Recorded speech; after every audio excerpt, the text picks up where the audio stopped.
Hey folks, before the video starts, please leave a like and subscribe to cheer me up. Make sure you are relaxed and enjoy today's stories.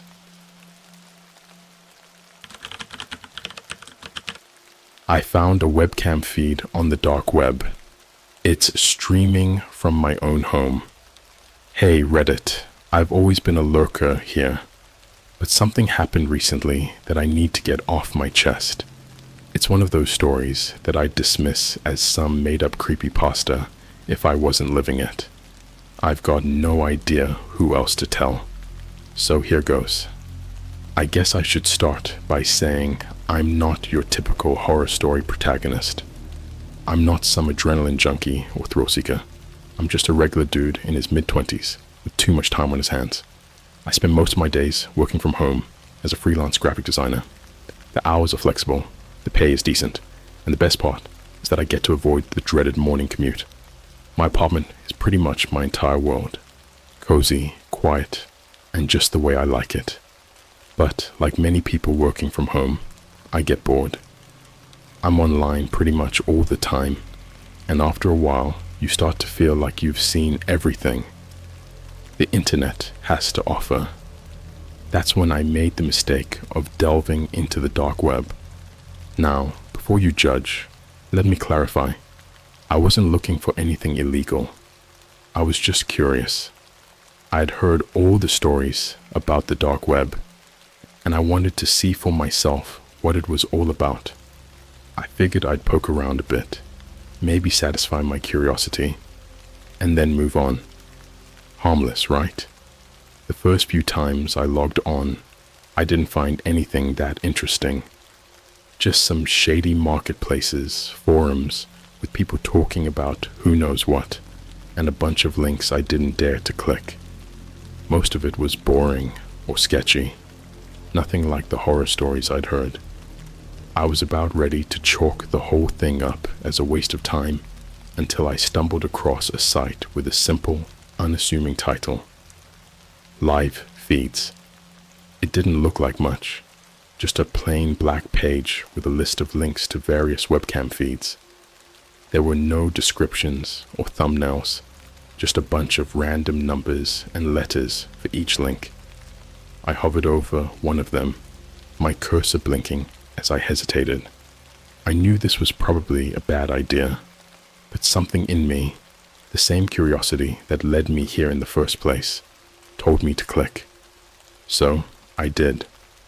The screen went black for a moment, and then a video feed popped up. It was a low-quality stream, the kind you'd expect from a cheap webcam.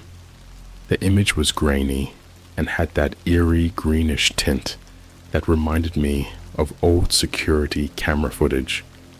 The feed showed a dimly lit room with a single window, the curtains drawn tightly shut. The place looked almost abandoned, dusty, with boxes stacked in the corners. The only sign of life was an old wooden rocking chair that swayed back and forth in the center of the room. I couldn't see anyone, but the way that chair moved, like someone had just gotten up and left, made my skin crawl. I stared at it for a few minutes, feeling uneasy but unable to look away. The longer I watched, the more convinced I became that someone or something was just out of frame, lurking in the shadows. I clicked away, my heart pounding in my chest. But as soon as I exited the stream, my curiosity flared up again. I don't know why, but I clicked on another link, then another. Most of the feeds were just as unsettling as the first, showing empty rooms, dark hallways, or even outdoor spaces in the dead of night. But none of them had people in them, just these eerie, silent spaces that felt wrong somehow, like I was intruding on something I wasn't supposed to see. Then I clicked on one last link. The feed took a few seconds longer to load this time. When it finally did, I frowned, confused. It was a room, much like the others, but there was something oddly familiar about it. The angle was strange, making it hard to place at first, but then it hit me like a ton of bricks. It was my living room. I stared at the screen, my mind racing. The video quality was still low, but there was no mistaking it. That was my couch, my coffee table, and my stupidly expensive rug that I had splurged on a few months ago. My heart was in my throat as I tried to make sense of what I was seeing. Was this some kind of sick joke? Had someone hacked into my webcam? But I didn't have a webcam in my living room. At least, I didn't think I did. I glanced around the room, half expecting to see a camera staring back at me, but there was nothing. Just the same familiar space I saw every day, only now I was seeing it from a perspective that shouldn't exist. I forced myself to look back at the screen. The feed was still live, still streaming the inside of my apartment. I sat there for what felt like hours, waiting for something, anything, to happen, but nothing did. The room remained empty and still, just like it should have been, but that didn't make it any less terrifying. I finally closed the window, shutting off the feed. My hands were shaking, and my mouth was dry. I didn't know what to do. I mean, what would you do if you found a live stream of your own home on the dark web? Call the cops? What would I even tell them? Hey, I was snooping around the dark web, and now I'm pretty sure someone's watching me. Yeah, that would go over well. So I did nothing.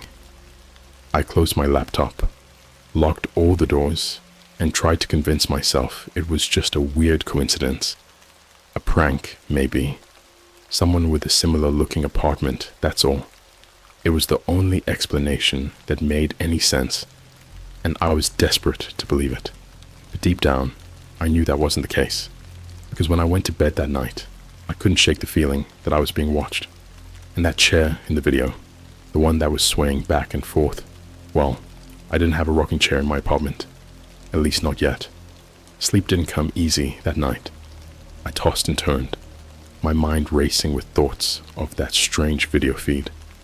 I kept telling myself that I was overreacting, that it was probably some glitch or a prank, but no matter how hard I tried to rationalize it, the unease gnawed at me. Every creak and groan of the apartment felt amplified, like the building itself was alive and watching me. I must have drifted off eventually, but when I woke up the next morning, I felt more exhausted than before. My head was pounding, and there was a dull ache in my chest that I couldn't quite shake. It was Saturday, no work to distract me, and all I could think about was that damn feed. I told myself I wouldn't check it again, that it was better to just leave it alone. But the more I tried to push it out of my mind, the more it consumed my thoughts. By noon, I couldn't take it anymore. I had to know if it was still there, if it was real or just some messed up figment of my imagination. So, I opened my laptop and navigated back to the site. My hands trembled as I scrolled through the list of feeds, searching for the one that had shown my living room. It took a while. There were so many links, all with those random strings of numbers and letters, but eventually I found it. I hesitated, my finger hovering over the mouse. Every instinct screamed at me to close the browser and walk away, but I couldn't. I needed to see it again, to prove to myself that it wasn't what I thought it was. With a deep breath, I clicked. The screen went black for a moment, just like before, and then the feed loaded. My breath caught in my throat as I stared at the screen. It was my living room again, but something was different this time. The angle had changed. Before, the camera had been positioned low, like it was sitting on a table or something. Now it was higher up. almost like it was mounted on the wall or ceiling. It gave me a wider view of the room, showing more of the space than before. And there, in the corner of the frame, was a new addition that made my blood run cold. A rocking chair. I stared at it, my heart pounding in my ears. It was the same chair from the other feed, the one that had been swaying back and forth in that dusty, abandoned room. Only now, it was in my apartment. My hands clenched into fists as I tried to make sense of it. There was no way that chair should be there. I didn't own one, and I definitely hadn't brought it in myself. But there it was, sitting in the corner of my living room like it had always been there. I watched the feed in stunned silence, my eyes glued to the screen. The chair wasn't moving this time. It just sat there, still and ominous. The rest of the room looked the same as always. My couch, my coffee table, my rug. Everything was in its place, except for that damn chair. My mind raced with possibilities. Had someone broken in while I was asleep? Did they bring the chair with them? But how would they have done it without me noticing? And why? None of it made any sense, but the more I stared at the screen, the more I felt like I was being pulled into some kind of twisted nightmare. I couldn't take it anymore. I slammed my laptop shut and jumped up from my desk, pacing the room in a panic. My heart was racing, and my hands were shaking so badly I had to clench them to keep them still. I didn't know what to do, who to call, or where to go. I felt trapped, like the walls were closing in around me. Finally, I decided I needed to see it for myself. I had to check my living room, see if the chair was really there, or if this was all just some elaborate hallucination. With my heart pounding in my chest, I crept out of my bedroom and into the hallway, moving as quietly as I could. When I reached the living room, I stopped dead in my tracks. The chair was there. It was exactly like it had been in the feed, old, wooden, and slightly worn. It was positioned in the same spot, facing the window with its back to me. The sight of it in my home, where it had no right to be, made my skin crawl. I stood frozen in the doorway, my mind screaming at me to turn around and run, but my body wouldn't listen. I don't know how long I stood there, staring at that chair, but eventually I forced myself to move. I had to get closer to see if there was anything else out of place, anything that could explain how it got there. As I approached the chair, a strange smell hit me, musty, like old wood and dust. It reminded me of an attic or a long-forgotten basement. I wrinkled my nose and took another step closer, reaching out a trembling hand to touch the back of the chair. But before I could, something happened that made my blood turn to ice. The chair began to rock, slowly at first, then faster. It moved on its own, creaking loudly in the otherwise silent room. I stumbled back, my heart racing, my breath coming in short, panicked gasps. My mind screamed at me to get out, to run as fast as I could, but I was rooted to the spot, unable to tear my eyes away from the sight in front of me.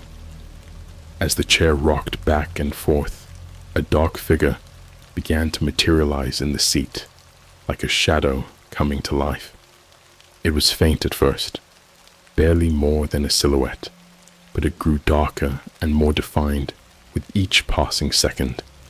The air in the room grew colder, and the smell of old rotting wood intensified. I couldn't breathe, couldn't think. All I could do was watch as the figure in the chair took shape, its head slowly turning toward me. The features were indistinct, like they were made of smoke or mist, but I could feel its eyes on me, cold, empty, and filled with something that made my blood run cold. I didn't wait to see what happened next. I bolted from the room, my heart pounding in my chest as I ran back to my bedroom. I slammed the door shut and pressed my back against it, trying to catch my breath. My mind was racing, struggling to make sense of what I had just seen. There was no way this was real. It couldn't be, but I knew what I had seen, and there was no denying the terror that gripped me. Something was in my apartment, something that shouldn't be here, and it was watching me. I don't remember how long I stayed in my bedroom that day. Time seemed to stretch and bend, every minute dragging on like an eternity. I kept replaying the scene in my head, the rocking chair, the shadowy figure, the overwhelming sense of being watched. My logical mind kept trying to convince me it wasn't real, that I was just tired or stressed, that my imagination had gotten the better of me, but no amount of rationalizing could shake the deep primal fear that had rooted itself in my chest. Eventually, as the afternoon sun began to fade and the shadows in my room grew longer, I realized I couldn't stay locked in there forever. I needed to get out of the apartment, to clear my head and put some distance between myself and whatever the hell was happening in my living room. But the thought of walking past that chair again, of seeing that figure, or worse, not seeing it, made my stomach twist in knots. I stood at the door, hand on the knob, trying to summon the courage to face whatever might be on the other side. When I finally mustered the strength to open the door, I moved slowly, cautiously, like a soldier stepping into enemy territory. The hallway was dark, the only light coming from the setting sun filtering through the small window at the end. The door to the living room was partially closed, casting a sliver of darkness across the floor. I took a deep breath and pushed the door open, my heart pounding in my ears. The living room was exactly as I had left it. The chair was still there, in the same spot, by the window, but it wasn't moving anymore. The room was silent, save for the faint hum of the refrigerator in the kitchen. Everything seemed normal, but the air felt thick, heavy with an unseen presence that made the hairs on the back of my neck stand up. I didn't dare look at the chair for more than a few seconds. Instead, I grabbed my keys from the coffee table and practically ran out the door, locking it behind me. The moment I stepped into the hallway of my apartment building, I felt a small wave of relief, like I had just narrowly escaped something terrible. Outside, the air was cool and crisp, the streets alive with the usual buzz of city life. People walked by, cars honked in the distance, and the world seemed blissfully unaware of the nightmare that had taken root in my apartment. I wandered aimlessly for a while, not really caring where I went, as long as it was far from that cursed chair. After a while, I found myself at a small park a few blocks away. I sat on a bench, trying to collect my thoughts, but no matter how hard I tried, I couldn't shake the feeling that I was being watched. Even in the open air, surrounded by people, I felt a pair of eyes on me, observing my every move. I kept glancing over my shoulder, expecting to see someone lurking in the shadows, but there was no one there, just families with their kids, couples out for a stroll, and the occasional jogger. It was a perfectly normal evening, but I felt like I was in a bubble, cut off from the rest of the world by some invisible force. The paranoia was eating away at me, and I knew I couldn't stay out there forever. Eventually, I'd have to go back to the apartment. The thought made my stomach churn, but what else could I do? I couldn't just abandon my home, my life, because of some weird supernatural nonsense that might not even be real. But deep down, I knew it was real. I could feel it in my bones. When I finally made my way back to the apartment, it was late. The sun had set, and the city was bathed in the warm glow of streetlights. My heart pounded in my chest as I approached my building, the dread building with every step. By the time I reached my door, I was trembling, my hand shaking as I fumbled with the keys.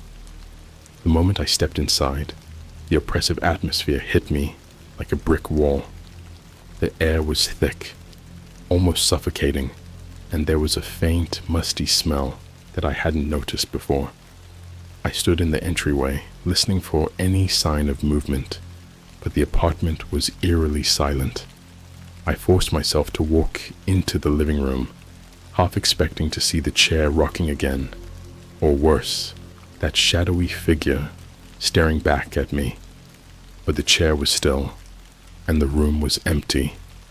Everything looked just as it should, but the sense of being watched was stronger than ever, like a pair of eyes were boring into the back of my skull. I couldn't take it anymore.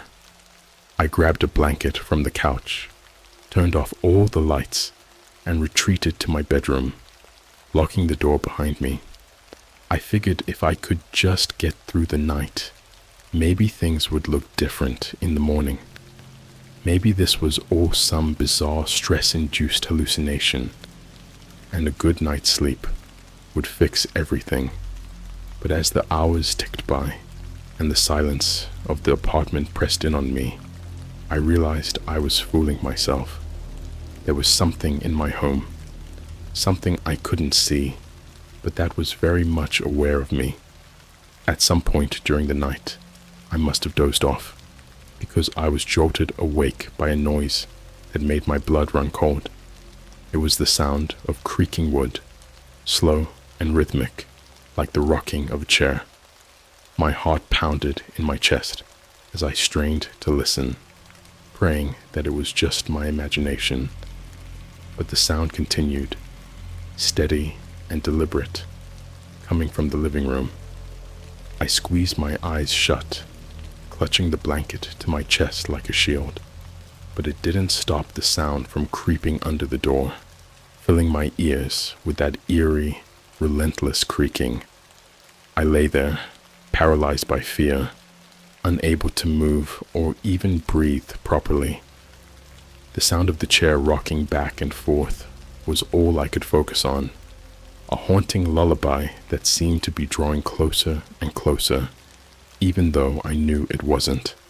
I wanted to get up, to run, to do anything but lie there like a terrified child. But my body wouldn't listen. Then just as suddenly as it had started, the creaking stopped. The silence that followed was deafening, more terrifying than the sound itself. I held my breath, waiting, listening for any sign of movement. But there was nothing, just that heavy, suffocating silence. I didn't sleep the rest of the night. I just lay there, eyes wide open, staring at the ceiling and waiting for something to happen.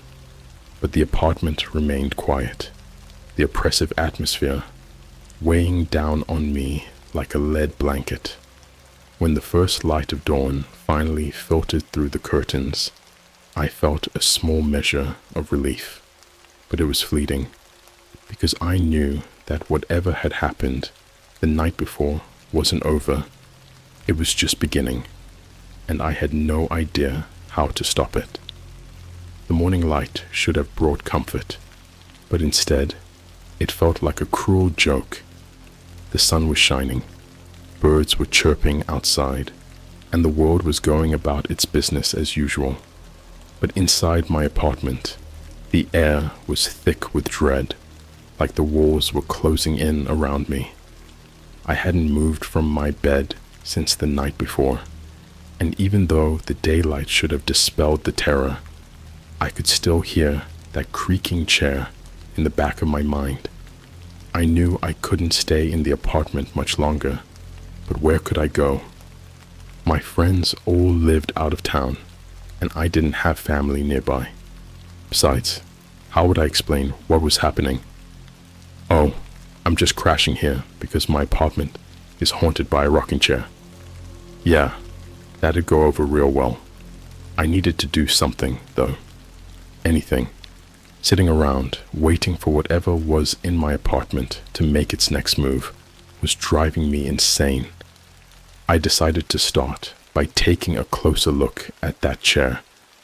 If I could figure out where it came from, maybe I could find a way to get rid of it.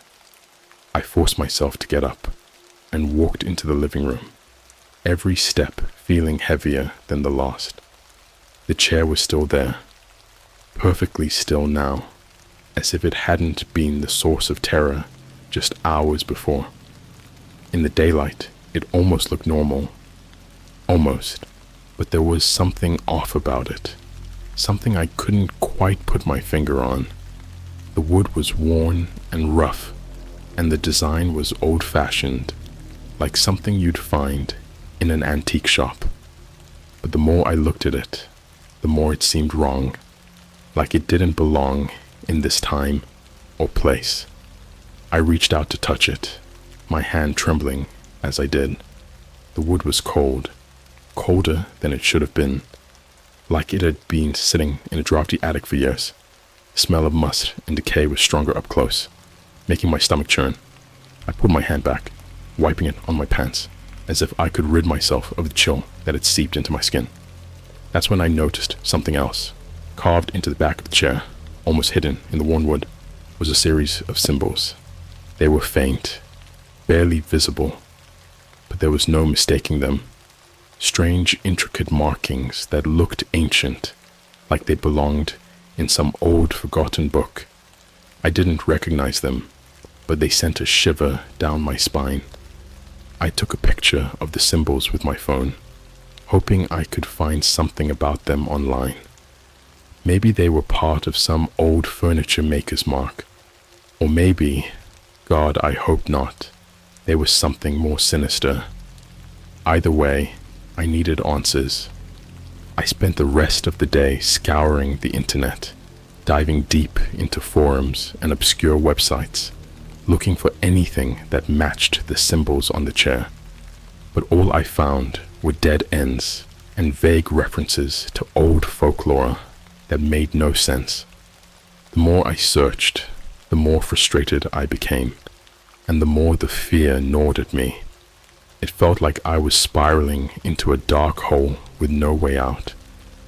As the day wore on, the oppressive feeling in the apartment grew stronger.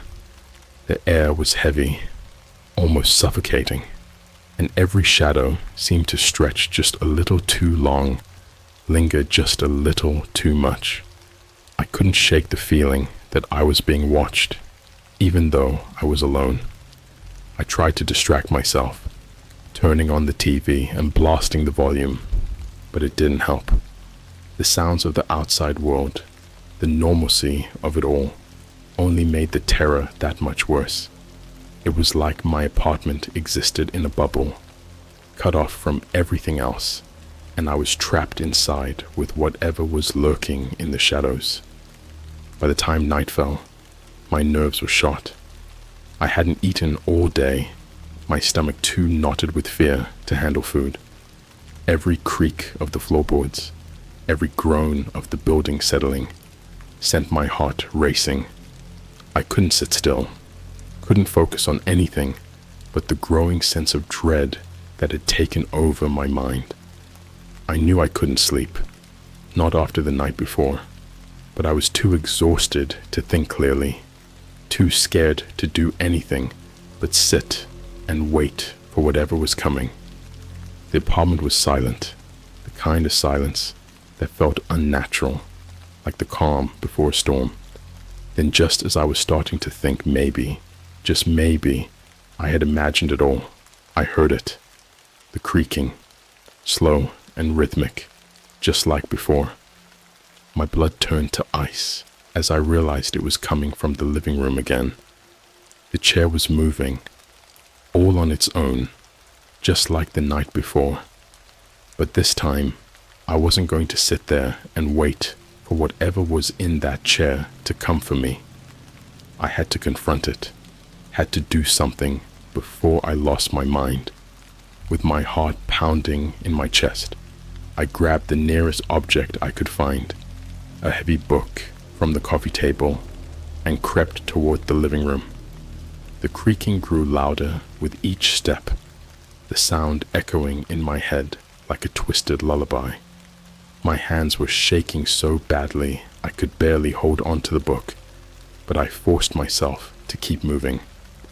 When I reached the doorway to the living room, I stopped, my breath catching in my throat. The chair was rocking back and forth, just like before. But this time, the figure sitting in it wasn't a shadowy silhouette. It was a man, or at least it looked like one. He was dressed in old tattered clothes that looked like they belonged in another century. His face was gaunt, his skin stretched tight over his skull, and his eyes, God, his eyes were empty, black pits that seemed to swallow the light around them. He was staring straight ahead, rocking back and forth in that cursed chair, as if he hadn't noticed me standing there. But I knew better. He was aware of me. I could feel it in the way the air seemed to thicken, in the way my heart pounded in my chest. He was waiting for something, waiting for me. I wanted to scream, to run, but I couldn't move. My feet were rooted to the spot, my body paralyzed with fear. All I could do was stand there, staring at this impossible figure in my living room, as the creaking grew louder, more insistent. And then, without warning, the man's head snapped toward me. His eyes, those black, soulless eyes, locked onto mine, and a cold, cruel smile spread across his lips. The room grew colder, the walls seeming to close in around me as he slowly rose from the chair, his movements jerky and unnatural, like a puppet being pulled by invisible strings. I couldn't breathe, couldn't think. All I could do was watch in horror as he took a step toward me, then another, his smile widening with each step. The book slipped from my hands, thudding to the floor, but I barely heard it over the sound of my own heartbeat pounding in my ears. He was close now, close enough that I could feel the cold radiating off him, close enough that I could see the decay in his skin, the darkness in his eyes. And just as his hand reached out for me, everything went black. I don't know how long I was out, but when I woke up, I was lying on the floor of my living room. The chair was empty, the apartment silent once more. My heart was still racing, my body drenched in cold sweat. I scrambled to my feet, backing away from the chair, my mind reeling. What the hell had just happened? I looked around, expecting to see the man, or whatever he was, lurking in the shadows, but the apartment was empty. The only sound was the ragged breathing that I barely recognized as my own. I didn't know what to do.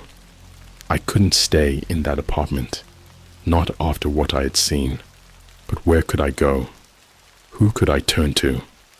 This wasn't something I could explain to anyone, not without sounding insane. I grabbed my phone, my hands shaking so badly I could barely dial, and called the only person I could think of. My old college friend, Jake. He lived across town, and we hadn't spoken in a while, but I didn't have any other options. He picked up on the third ring, sounding groggy. "Hello?" "Jake," I said, my voice trembling. "I need your help." Jake didn't ask many questions when I called. He could hear the panic in my voice, the desperation, and he told me to come over right away. I didn't waste any time. I grabbed my jacket, my wallet, and my phone, and bolted out of the apartment, leaving everything else behind. I didn't care about my things, about the job I was supposed to be working on, or even about locking the door. All I cared about was getting as far away from that place as possible. The cab ride to Jake's place felt like it took hours, though it was probably only 20 minutes. Every time we passed a dark alley or an empty street, I couldn't help but glance out the window, half expecting to see that gaunt figure standing there, watching me with those hollow black eyes. My nerves were shot, my thoughts spiraling out of control. I kept replaying what had happened in my head, but it didn't make any sense. How could it? What I had seen, what I had experienced, was impossible. When I finally got to Jake's apartment, I practically sprinted up the stairs to his door. He opened it before I even had a chance to knock, and one look at his face told me everything I needed to know. He was worried, really worried.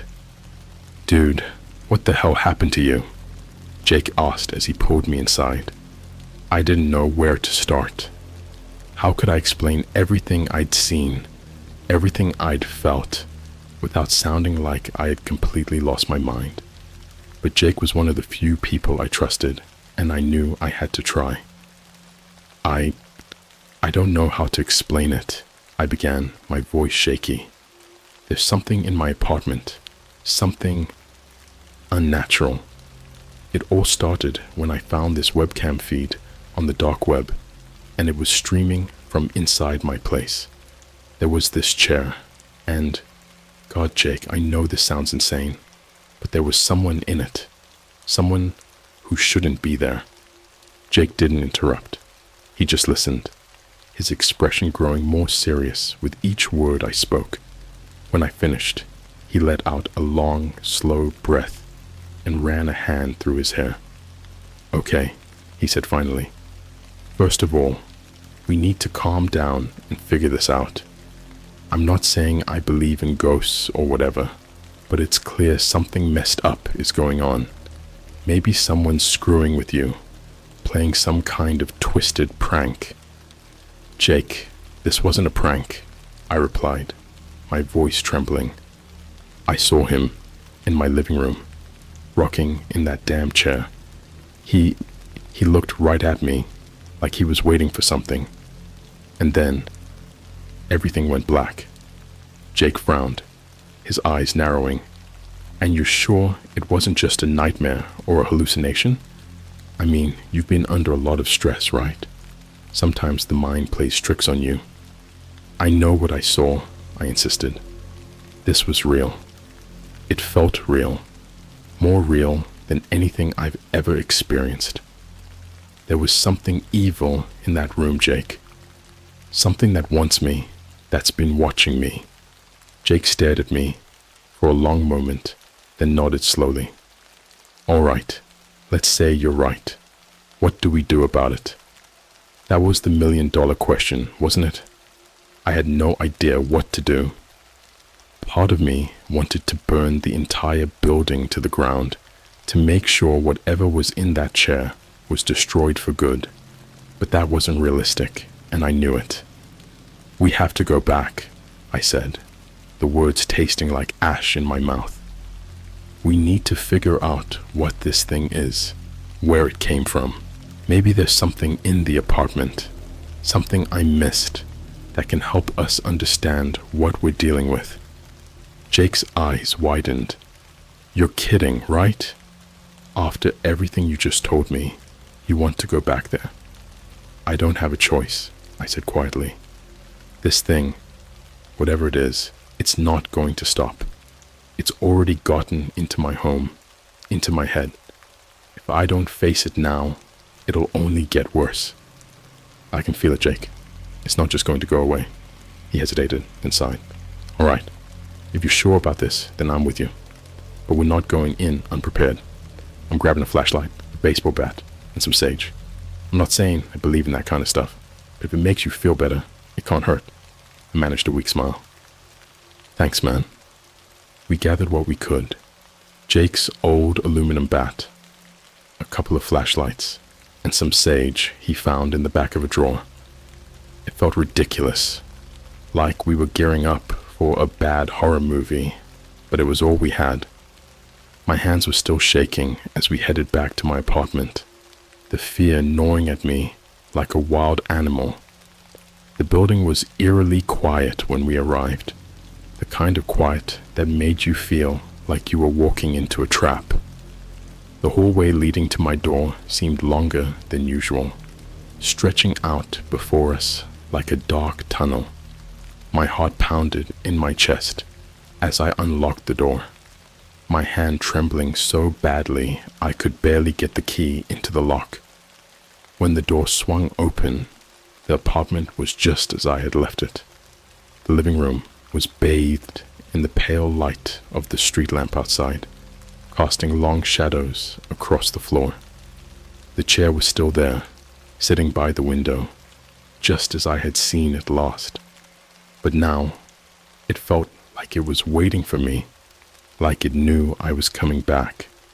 Jake took a deep breath, holding the bat in one hand and the flashlight in the other. "All right, let's get this over with. Where do we start?" I pointed to the chair. That's where it all began. The symbols carved into the back. They must mean something.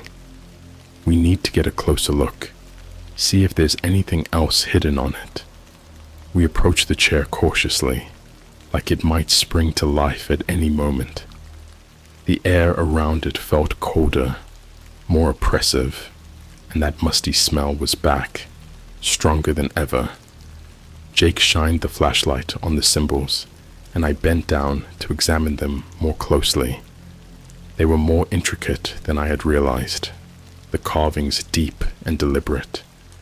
As I traced them with my finger, I felt a jolt of cold run through me, like the symbols themselves were alive with some dark energy. "What do you think they mean?" Jake asked, his voice low and tense. "I don't know," I admitted. "But they're old, really old. They might be part of some kind of ritual or spell, something to bind, whatever this is, to the chair." Jake grimaced. "Great. So we're dealing with some kind of cursed object." "Looks like it," I said, swallowing hard. "But there's got to be a way to break it, to destroy whatever's tied to this thing. We just have to figure out how." Jake was about to say something when the temperature in the room dropped suddenly, like someone had opened a door to a freezer. The flashlight flickered, and a low, guttural sound echoed through the apartment, like the growl of some unseen beast. My blood ran cold. The man in the chair, or whatever he was back, and he wasn't happy.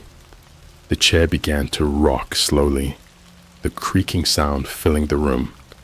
Jake gripped the bat tighter, his knuckles white. "What the hell is that?" I didn't answer. I was too focused on the figure that was taking shape in the chair, the same gaunt, hollow-eyed man from before. Only this time, his presence was stronger, more defined. The darkness around him seemed to pulse with a life of its own, as if it were feeding off the fear in the room. The figure slowly turned its head toward us, that same cold, cruel smile spreading across its lips. I could feel its gaze piercing through me, the weight of its hatred pressing down on my chest like a vice. "We have to destroy it," I whispered, my voice barely audible over the pounding of my heart. "The chair. We have to destroy the chair." Jake didn't need to be told twice. He raised the bat and brought it down on the chair with all his strength. The sound of splintering wood echoed through the apartment, and the figure in the chair let out a horrible, guttural scream, like the sound of metal being torn apart. But the chair didn't break. The bat bounced off it as if it had hit solid steel, barely leaving a scratch. Jake cursed under his breath and swung again, but it was no use. The chair was too strong, too resilient, protected by whatever dark power was tied to it. The figure in the chair rose, its movements jerky and unnatural, its eyes burning with a malevolent light. The room seemed to darken around it, the shadows growing thicker, more oppressive. I could feel the air being sucked out of the room, like a vacuum, was pulling us into the darkness. "We need fire," I shouted, realizing what we had to do. "Burn it. It's the only way." Jake nodded, and without a second thought, he grabbed the sage from his pocket and lit it with his lighter. The pungent smell filled the air as he held the burning sage to the chair. For a moment, nothing happened, and I feared it wouldn't be enough. But then, slowly, the chair began to smolder. The ancient wood caught fire, the flames spreading quickly, hungrily, as if they were drawn to the dark energy within the chair. The figure let out another scream, this one filled with rage and fear, as the flames engulfed it. The darkness in the room seemed to writhe and twist, as if it were trying to escape the flames, but it was too late. The fire consumed the chair, the symbols carved into it glowing brightly before they were swallowed by the flames. The figure in the chair thrashed and twisted, its form dissolving into smoke as the fire burned hotter, brighter, and then with one final ear-piercing scream, the figure was gone. The chair collapsed into a pile of ash and charred wood, the darkness lifting from the room like a heavy fog.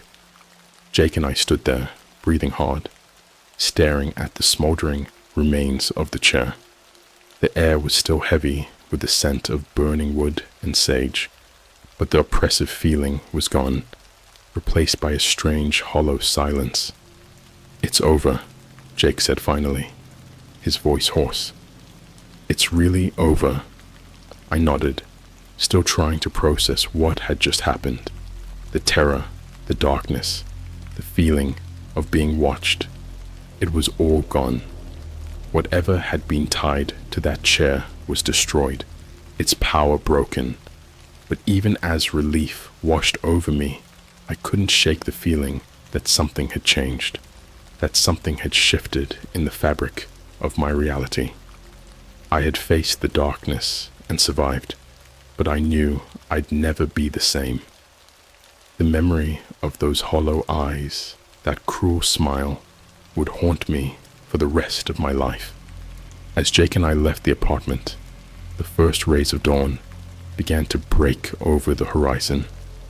The world outside was waking up, blissfully unaware of the nightmare that had unfolded just hours before. But for me, the darkness had left its mark, a reminder that some things are better left unseen, better left forgotten, because once you've glimpsed the darkness, once you've seen what's lurking just beyond the edge of reality, you can never go back to the way things were. The shadows will always be there waiting, watching, just out of sight. And sometimes, if you're not careful, they'll follow you home.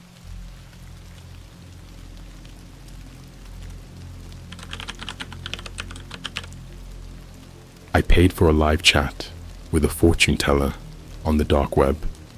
They told me I'm already dead. I've always had a fascination with the dark side of the internet. Not the usual stuff you find on the regular web, but the real deep hidden corners, the so-called dark web. I'm not some hardened hacker or anything. I'm just a regular guy who got curious and a bit too adventurous for my own good. It's funny how harmless curiosity can lead you down paths you never expected to tread. But that's how I ended up where I am now, questioning my own sanity.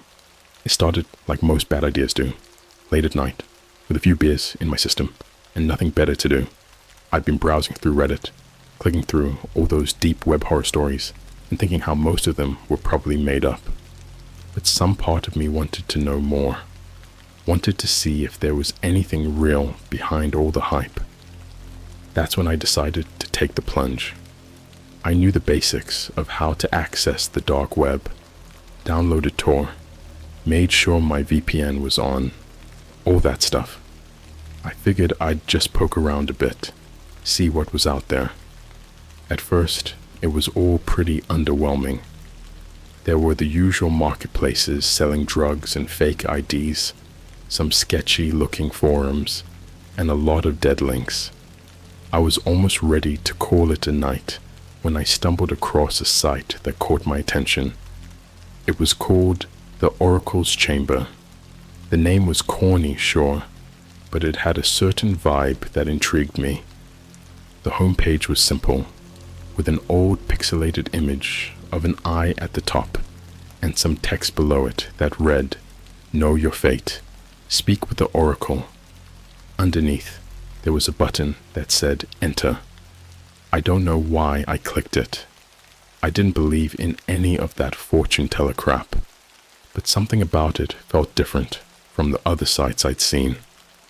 The page that loaded next was equally minimalistic, a black background with a chat box in the center. Above the box was a message. Ask the Oracle one question. Payment in Bitcoin. And there it was, a tiny box for entering the amount. I chuckled to myself. These people really would do anything to make a buck, wouldn't they? Still, I was curious. How could they possibly predict anything about me? Probably just some generic responses meant to mess with gullible people. But the thing was, I had a bit of Bitcoin left over from a friend who once convinced me to buy some. It wasn't much, just a fraction of a coin, but enough to cover the fee, which was surprisingly low, just about $10 worth. I hesitated for a moment, my finger hovering over the keyboard. Should I really waste my money on this? But then again, what's $10 in the grand scheme of things? It was cheaper than a movie ticket, and I was in the mood for some entertainment. So I typed in the amount, hit enter, and watched as the page refreshed. The chat box remained the same, but now there was a small loading icon in the corner, spinning slowly.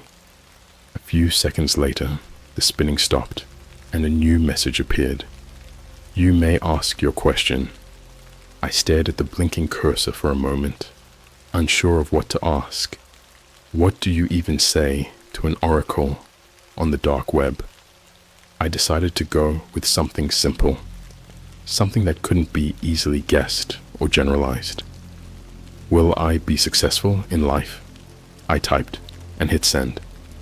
There was a pause, long enough to make me wonder if anything was going to happen. Then slowly, a response began to appear, letter by letter. You have already achieved your greatest success. What comes next is beyond your control. I frowned at the screen. What the hell was that supposed to mean? I considered asking another question, but before I could type anything, the chat box flickered and the message disappeared, replaced by a new one.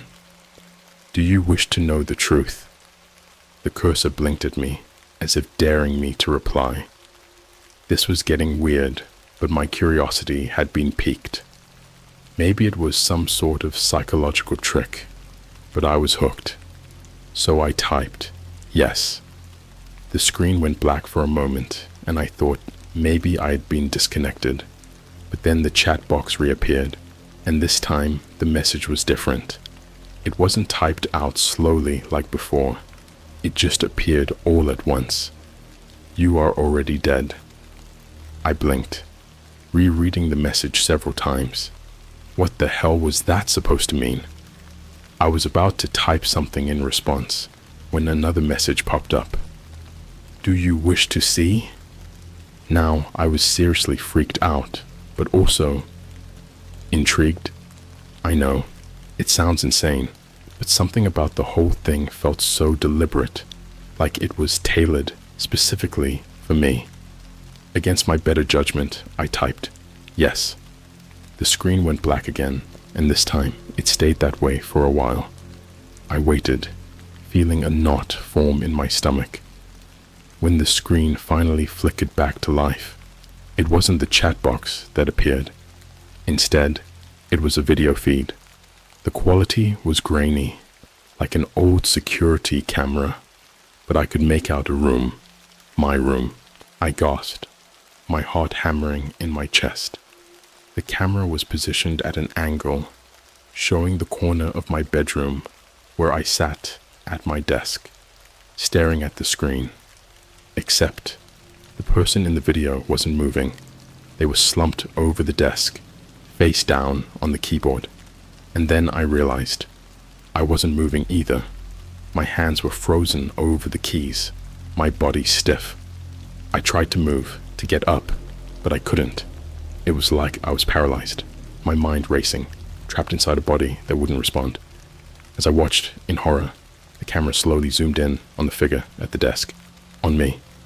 The sound of my own breathing filled my ears, loud and ragged, but I couldn't do anything but watch as the feed closed in on my lifeless body.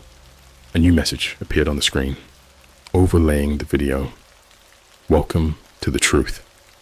My vision started to blur, the room spinning around me. I wanted to scream, to do anything, but I couldn't. The last thing I saw before everything went black was my own face, pale and still, staring back at me from the screen. And then, nothing. When I woke up, I was on the floor. I don't remember passing out, but there I was, sprawled out on the cold hardwood, my head throbbing like I'd been hit with a sledgehammer. It took me a few seconds to get my bearings, to realize that I was back in my room, the same room I'd just seen myself in on that cursed video feed. My heart was still pounding, and I felt like I might throw up. For a moment, I didn't move. I just lay there, staring up at the ceiling, trying to make sense of what had happened. Had it all been some sort of messed up dream, a hallucination? But the pain in my head was too real, the lingering sense of dread too intense. Slowly, I pushed myself up into a sitting position and looked around. Everything seemed normal. My desk chair was pushed back, my computer still on, the screen displaying my desktop wallpaper, a photo I'd taken on a camping trip last summer. The chat window was gone, as if it had never existed, but something was off. There was a strange stillness in the air, like the room itself was holding its breath.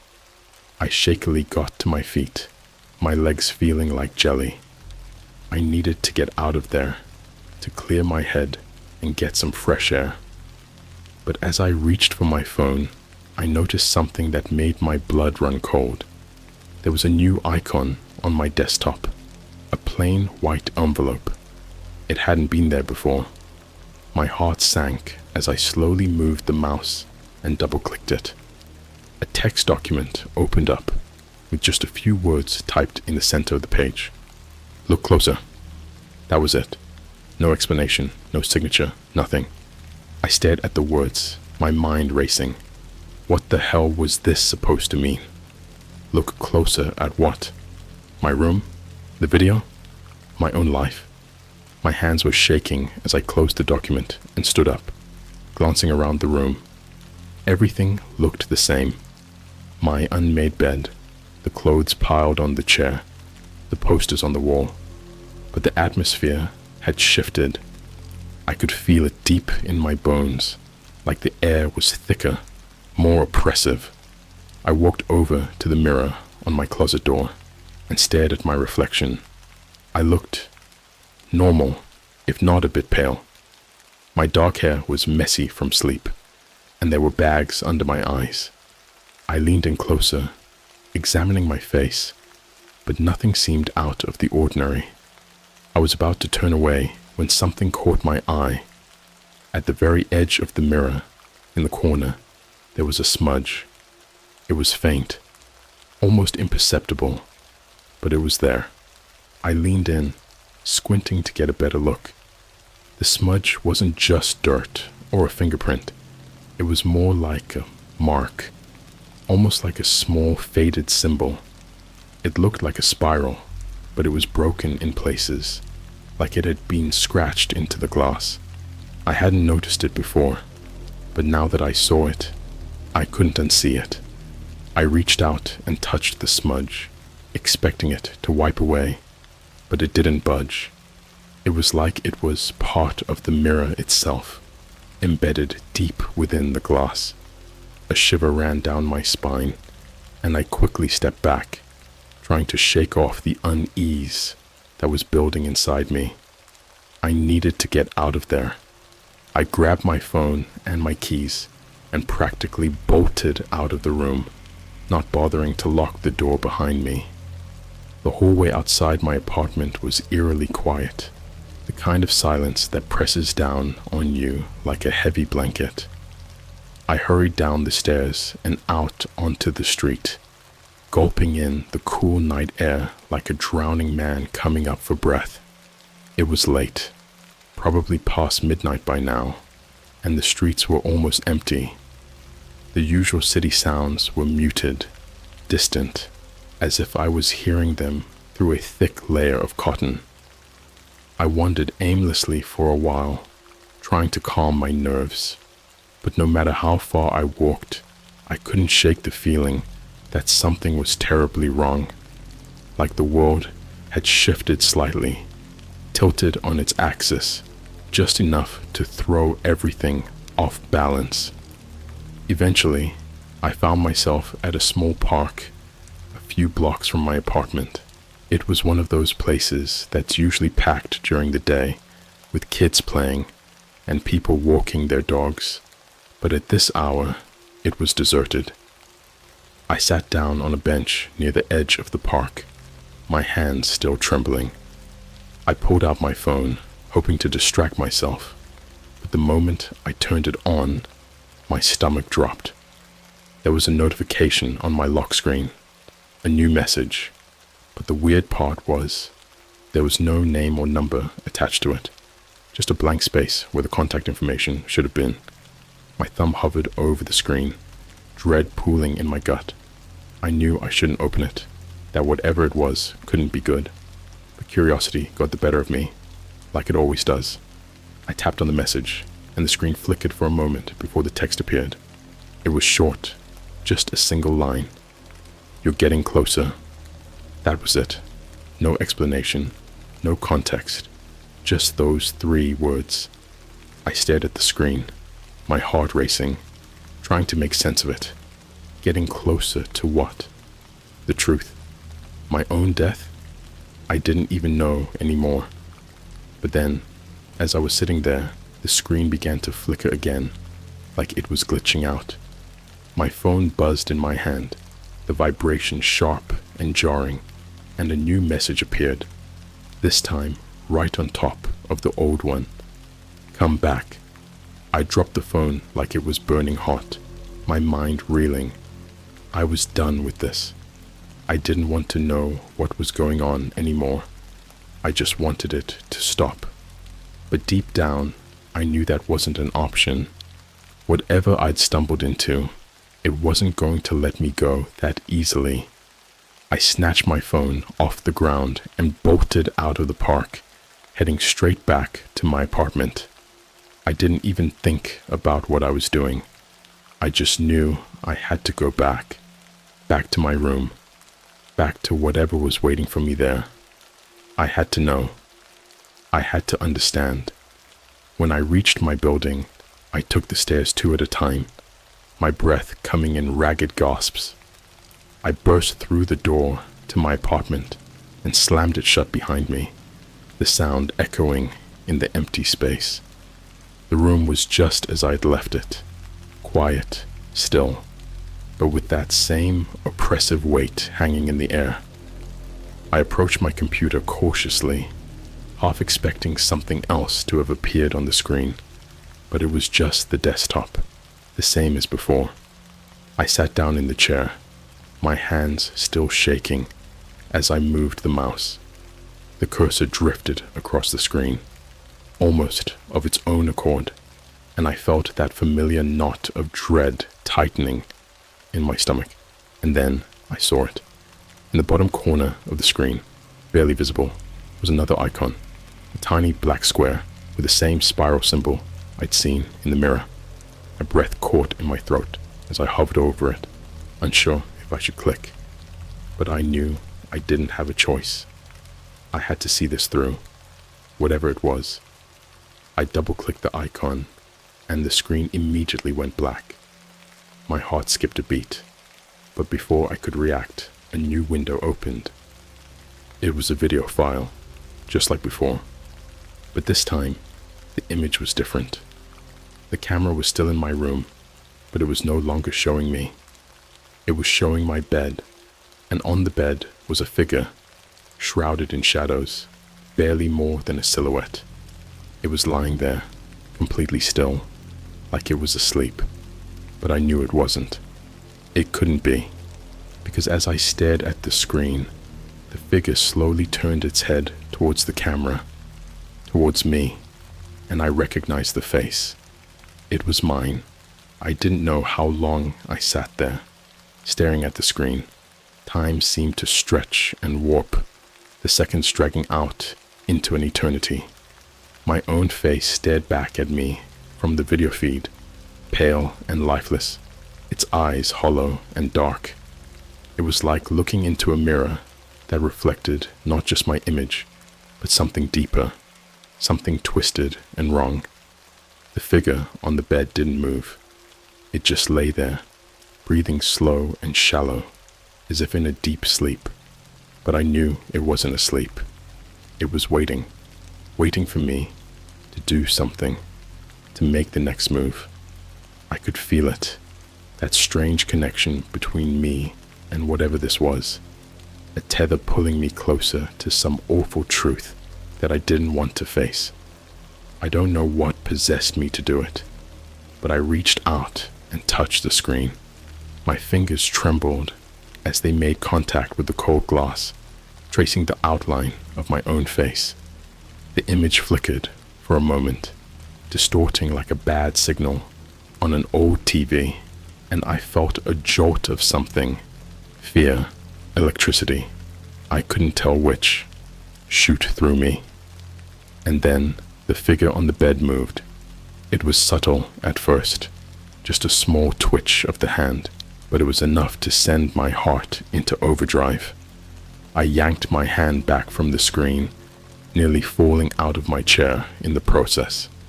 The figure's head turned slowly, its neck cracking with an unnatural sound, and those dark, hollow eyes locked onto the camera, locked onto me.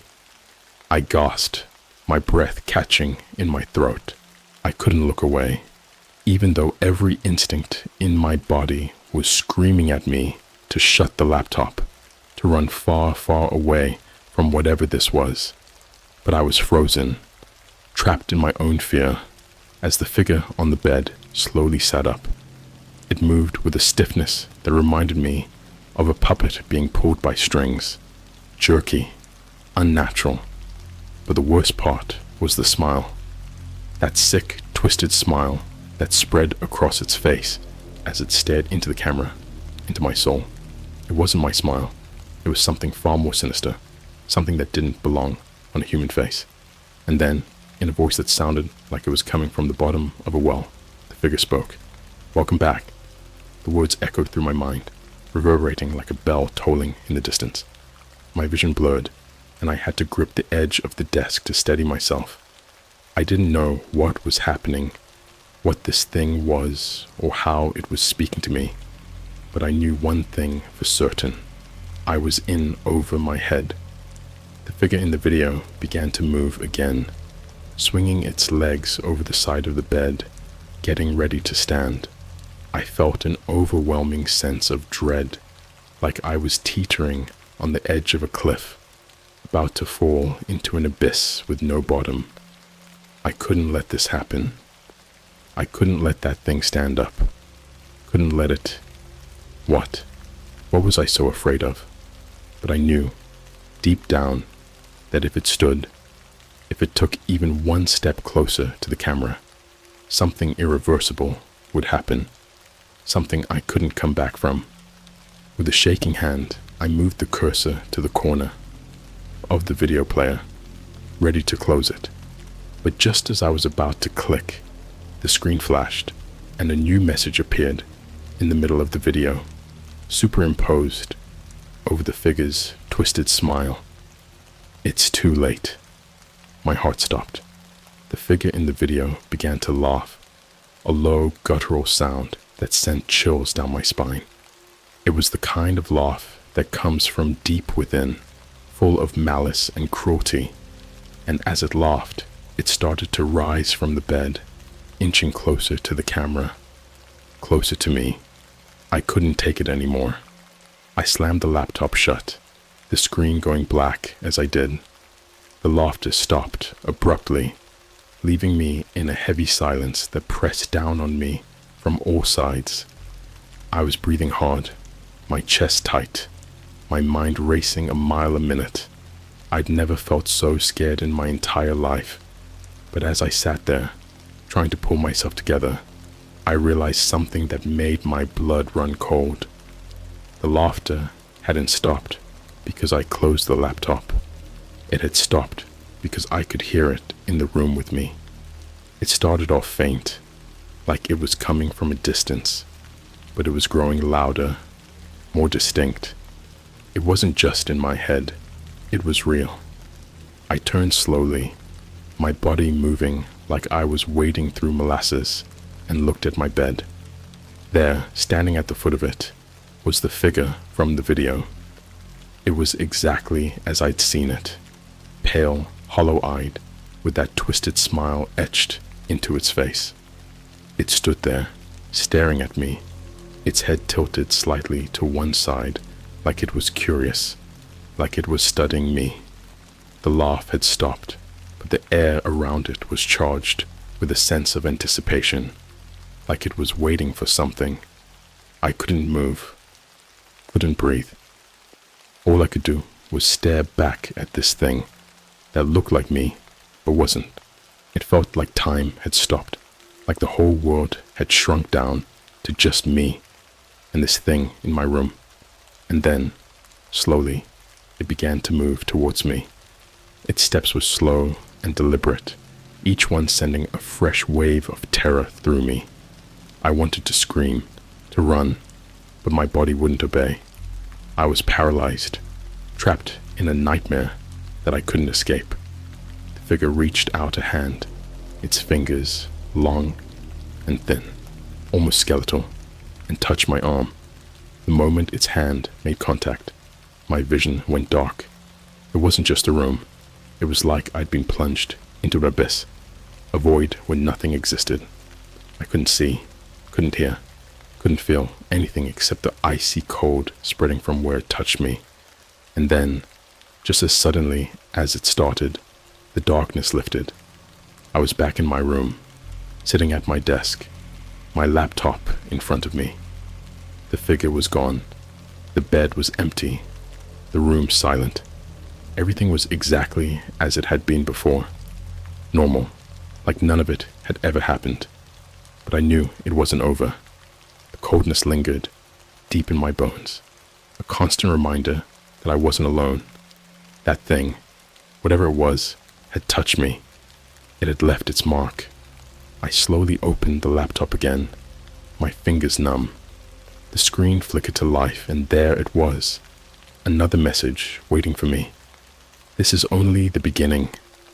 I stared at the words, my heart pounding in my chest. I didn't know what it meant, what was coming next, but I knew one thing for sure. I wasn't safe. Not here, not anywhere. Whatever I'd unleashed, it wasn't going to let me go. Not now, not ever. And as I sat there, staring at the screen, the figure's words echoed in my mind, a constant, chilling refrain. Welcome back. Every time I closed my eyes, I saw that figure. My face twisted into that unnatural grin, those hollow eyes boring into me. The silence in my apartment felt suffocating, like the walls were closing in on me. I tried to distract myself, scrolling mindlessly through my phone, but the same thought kept creeping back into my mind. This is only the beginning. By the time the first light of dawn seeped through my window, I was a wreck. My hands were shaking, my head was pounding, and every sound, every creak of the building made me jump. I knew I couldn't go on like this, but I had no idea what to do. Who could I even talk to about this?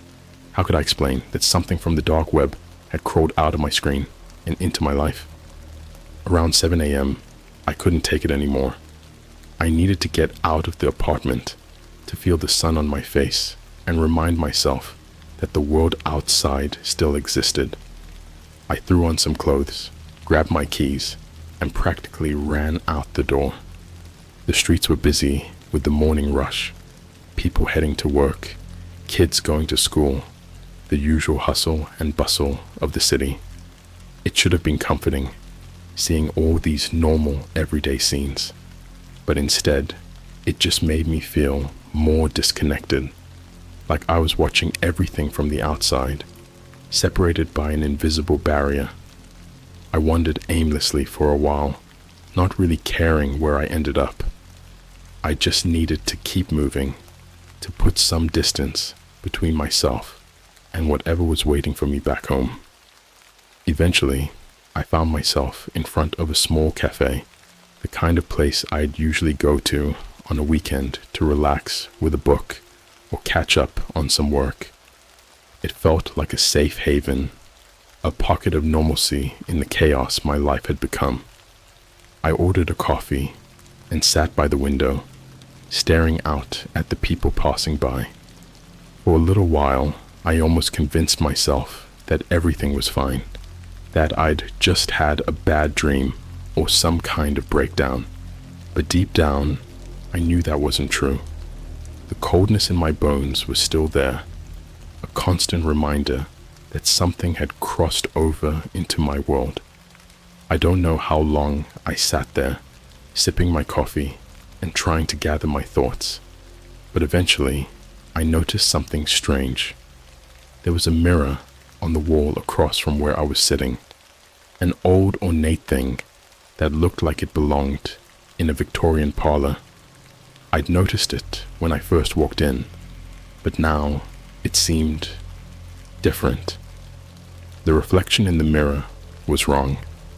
At first, I couldn't put my finger on what it was. The cafe was reflected perfectly. The tables, the chairs, the people going about their business. But when I looked closer, I saw it. There was something in the reflection that wasn't in the real room. In the corner of the mirror, just barely visible, was a shadow. It was faint, almost like a smudge on the glass, but it was there. I blinked, thinking maybe it was just a trick of the light, but when I looked again, the shadow had moved.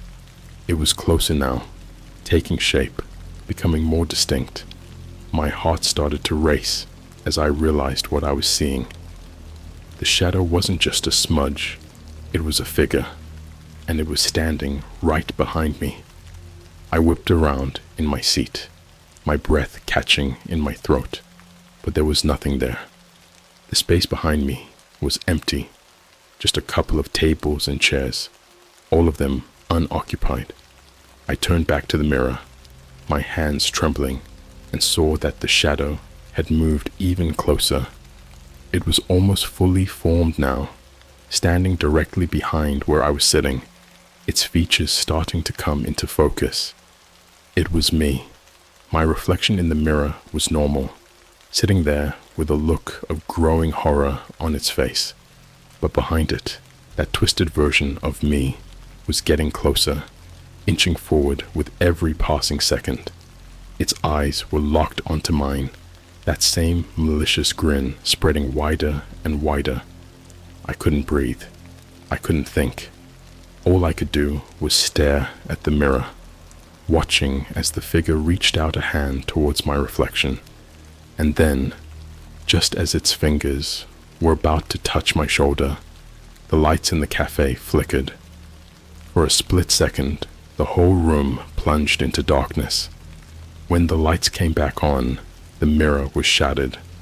The sound of breaking glass snapped me out of my trance, and I jumped up from my seat, nearly knocking over the table in my haste. The mirror had splintered into 1,000 pieces, the shards scattered across the floor like the remnants of some awful dream. People were staring, some of them backing away, others whispering to each other, but no one moved to help. I couldn't stay there. I needed to get out, to get as far away from that mirror as possible. I threw some money on the table and bolted for the door, ignoring the concerned looks from the other patrons. The moment I was outside, I started running. I didn't know where I was going. I just knew I needed to get away.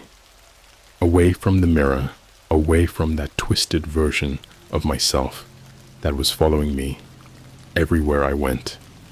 My lungs burned, my legs ached, but I kept running, not stopping until I was sure I'd lost it.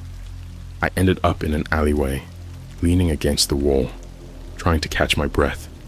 My mind was racing, every thought colliding with the next. But one thing was clear. This wasn't over. That thing, whatever it was, had followed me out of the screen, out of my apartment, and now it was getting bolder, and I had no idea how to stop it. I took out my phone, my hand still trembling, and opened it to find a new message waiting for me. I didn't recognize the number, another anonymous sender, but I didn't need to. I already knew what it was going to say. With a deep breath, I opened the message. "You're almost there."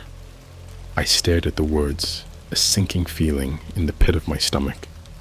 Almost there? Where? What was waiting for me at the end of this nightmare? I didn't want to know, but I had the horrible feeling that I wouldn't have a choice. And then, as I stood there in the alley, my phone buzzed again. Another message, this time with an attachment. I hesitated for a moment, every instinct screaming at me not to open it, but I had to. I had to know what it was. The attachment was a photo, a grainy, low-resolution image that took a moment to load, but when it did, my blood ran cold. It was a picture of me, taken from behind just moments ago, as I stood there in the cafe. And there, in the reflection of the shattered mirror, was the figure, standing right behind me, grinning that same twisted grin. But this time, it wasn't just a reflection. The figure was reaching out of the mirror, its hand inches away from my shoulder, and I knew, whatever it was getting closer. It was almost here, and when it arrived, there would be no escape. I don't remember how I got back to my apartment. One moment, I was standing in that alley, staring at the photo on my phone, my mind reeling with fear and disbelief. The next, I was in my hallway, the door to my apartment closed behind me, my back pressed against it, as if I could somehow keep the darkness outside from getting in. But I knew it was too late. It had already found its way in, into my life, into my mind, and into my very soul.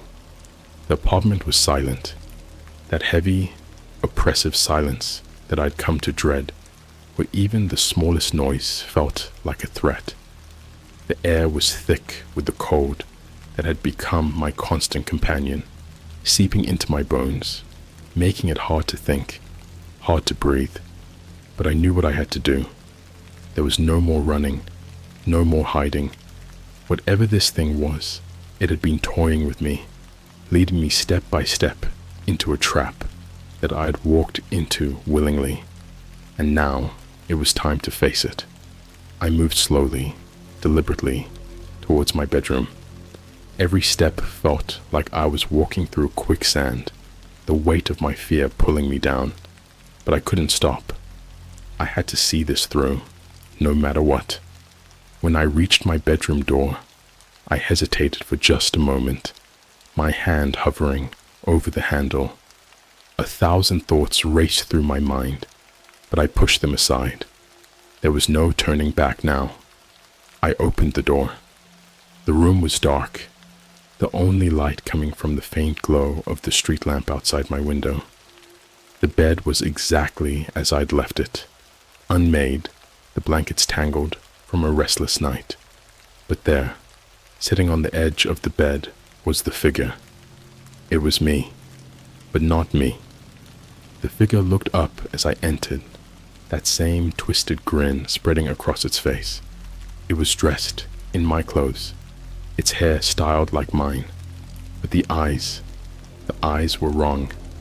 They were dark, empty voids, like looking into a black hole where nothing existed but endless, consuming darkness. "Welcome home," it said in a voice that was mine, but distorted, like a recording played at the wrong speed. I didn't respond. I couldn't.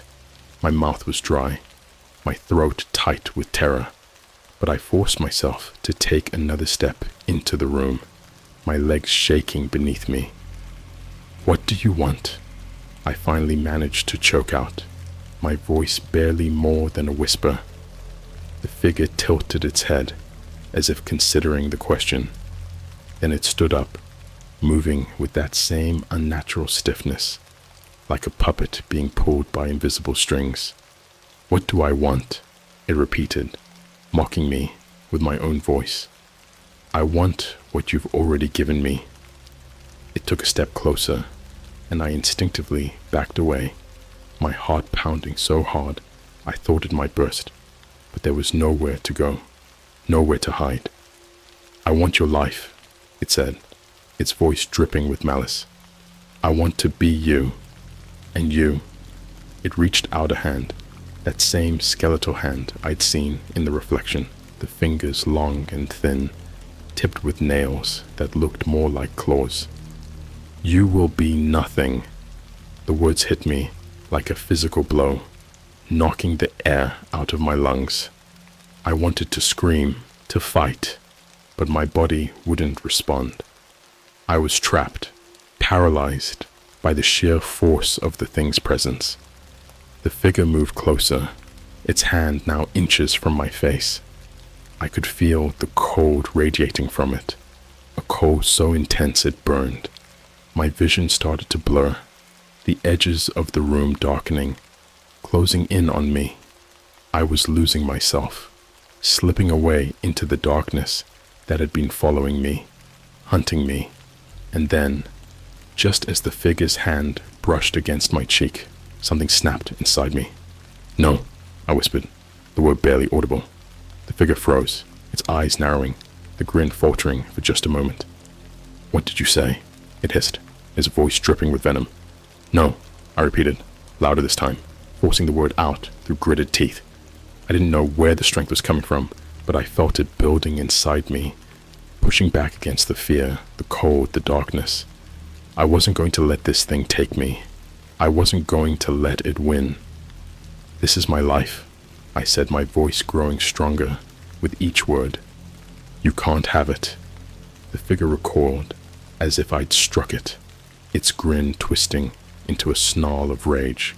For a moment, we stood there, locked in a battle of wills, the room around us seeming to pulse with energy. And then, with a roar of fury, the figure lunged at me, its hands outstretched, its eyes burning with malevolent fire. But I was ready. I met its attack head on, grabbing its wrists and holding them with all the strength I could muster. The moment I touched it, a jolt of cold shot through me, but I didn't let go. I held on, pushing back against the darkness, forcing it out of my mind, my body, my soul. The figure screamed, thrashing in my grip, but I didn't relent. "This is my life," I shouted, the words echoing through the room, through my very being. "You can't have it." With one final burst of strength, I pushed the figure away, throwing it back onto the bed. It landed with a thud, its body writhing as it tried to regain control, but I didn't give it a chance. I reached for the laptop on my desk, opening it with shaking hands, and pulled up the original video file, the one that had started this whole nightmare. The figure's eyes widened in fear as I hit play, the grainy footage flickering to life on the screen. It was the same scene I'd seen before, me, slumped over the desk, lifeless. But this time, I wasn't afraid. I knew what I had to do. The video played in reverse, the footage rewinding as the figure on the bed screamed in rage and terror. It was being pulled back, sucked into the screen, back into the void from where it had come. I watched as the twisted grin faded, the dark eyes losing their malevolent gleam, until finally the figure was gone. The screen went black, the apartment falling silent once more. I sat there for a long time, staring at the blank screen, my mind numb with exhaustion. It was over. The thing that had haunted me, chased me, tried to take my life. It was gone. But as the adrenaline began to fade, a new feeling crept in. A feeling of unease, of uncertainty. I had won, but at what cost? I had pushed the darkness back, but could I ever truly be free of it? Or had it left something behind, some small part of itself, waiting for the right moment to strike again? I didn't know, and maybe I never would, but for now, I was alive. I was still me, and that was enough. As I sat there, the first rays of sunlight filtering through the window, I made a promise to myself. I would never go back to the dark web, never let my curiosity lead me down that path again. Some doors, once opened, can never truly be closed, and some truths are better left unknown. But even as I made that vow, I couldn't shake the feeling that something was still watching me, waiting in the shadows, biding its time. And in the depths of my mind, I heard a faint whisper, almost too quiet to hear, but unmistakable. I'll be back.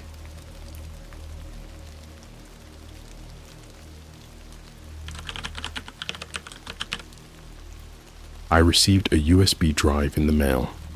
The files show what I'll do next. It started on a Tuesday, one of those dull, ordinary days where nothing seems to happen. I was going through my usual routine, work, lunch, a little bit of browsing on Reddit, and then back to work again. My life is painfully uneventful.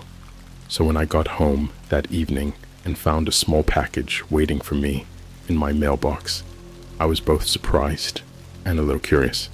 The package was plain, no return address, just my name and address scrawled in a shaky, almost childlike handwriting. It was weird, but I didn't think too much of it at first. Maybe someone from work was pulling a prank, or maybe it was some kind of weird promotional thing. Either way, I brought it inside and tossed it on the kitchen counter, planning to open it after dinner, but I couldn't stop thinking about it. There was something off about the package that kept gnawing at me. It wasn't just the handwriting, though that was definitely strange. It was the weight of it, heavier than I expected, like there was something solid inside. My mind started to race with possibilities, most of them ridiculous. A brick, a rock, or maybe a really bad prank. I decided to open it before dinner, figuring it would put my mind at ease. I grabbed a knife from the drawer and sliced through the tape, peeling back the cardboard flaps to reveal a USB drive. Just a regular black USB drive, the kind you can buy in bulk at any electronics store. No note, no explanation, nothing. I held it in my hand, turning it over as if it would reveal some hidden clue, but there was nothing special about it. Just an ordinary USB drive. That's when the unease started to creep in. Why would someone send me this? There was no context, no instructions, nothing to indicate what I was supposed to do with it. I thought about just tossing it in the trash, but curiosity got the better of me. I mean, how often do you get random packages in the mail, right? So, I did what any reasonable person would do. I plugged it into my laptop. At first, nothing happened. The drive popped up on my screen, labeled simply as untitled, and I clicked on it. There was only one folder inside, named red_me, which felt like a cliche, but also gave me a sense of relief. It seemed like whoever sent this was trying to communicate something. I clicked on the folder, and inside was a single video file, labeled with today's date. No title, no description, just the date. I hesitated, my finger hovering over the trackpad. My heart was pounding in my chest, and I wasn't even sure why. Maybe it was just the weirdness of the situation, the not knowing what was coming next. But like I said, curiosity got the better of me. I double-clicked the file, and the video started to play. The screen was black for a few seconds, and then it flickered to life. The video quality was grainy, like it had been recorded on an old camcorder, but I could make out a room, my room. My heart skipped a beat as I recognized the familiar layout, the bed, the desk, even the picture on the wall. It was definitely my room, but the angle was wrong, like the camera was hidden somewhere, recording everything without my knowledge. A figure stepped into the frame, and my blood ran cold. It was me. I was just standing there, staring into the camera, but there was something off about my expression. Blank, emotionless, like I was in a trance. I watched as I moved across the room, my movements slow and deliberate, like I was sleepwalking. I reached under the bed, pulling out a box I didn't recognize, and opened it to reveal. The screen went black again. I sat there, staring at my laptop, my mind racing. What the hell had I just seen? How was that even possible? I live alone. There's no one else here. No one who could have filmed that. And that box. I've never seen it before. But the most disturbing part was me, my own face staring back at me with those dead eyes. It didn't make any sense. I replayed the video, hoping I'd missed something, but it was the same every time. My room, me, the box, and then nothing. I felt a growing sense of dread, like I was teetering on the edge of something terrible, something I couldn't quite comprehend. I needed to know more. I needed to understand what I had just watched, but that would have to wait until tomorrow.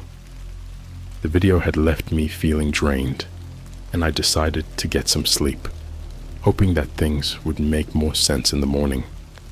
I shut down my laptop, placed the USB drive on the counter, and went to bed, trying to push the whole thing out of my mind, but sleep didn't come easy. I kept thinking about that video, about the me on the screen, who wasn't really me. And when I finally did drift off, I dreamt of that box under my bed, a box that, as far as I knew, didn't exist. I woke up the next morning with that same unsettling feeling gnawing at me. The memory of the video lingered, making me question everything I thought I knew about my life. I tried to shake it off, convincing myself it was just some elaborate prank or a weird coincidence. But deep down, I knew it wasn't that simple. I couldn't get the image of the box out of my head. Even though I had never seen it before, I couldn't resist the urge to check under my bed. I didn't really expect to find anything, but I had to be sure. So, after forcing myself through a quick breakfast, I knelt down and lifted the bedskirt. Nothing, just dust and a few stray socks. I sighed in relief, but that relief was short-lived. As I stood up, my eye caught something strange on the edge of the bed frame. Small scratches, like someone had dragged something heavy across the wood. I ran my fingers over them, feeling the rough texture. They hadn't been there before. I was sure of it. My mind started to spin with questions again. What was happening? How could I have been in that video, pulling out a box that wasn't there?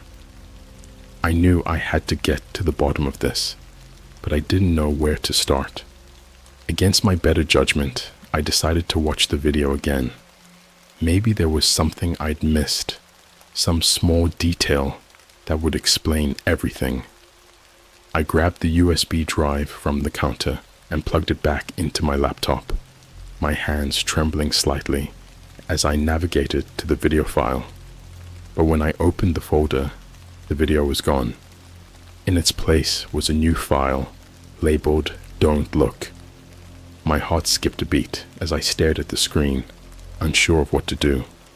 It felt like a warning, but also a challenge, like whoever was behind this was daring me to keep going. I hesitated for a long time, my finger hovering over the mouse. Every instinct told me to leave it alone, to unplug the USB drive and forget this ever happened. But I couldn't. Something inside me needed to know more, needed to see what was next. I double-clicked the file and the video started playing. This time, the screen didn't fade to black. Instead, it showed a live feed of my room, my actual room, exactly as it was in that moment. I felt a chill run down my spine as I watched myself sitting at the desk, staring at the screen. The camera was hidden somewhere again, capturing everything without me knowing.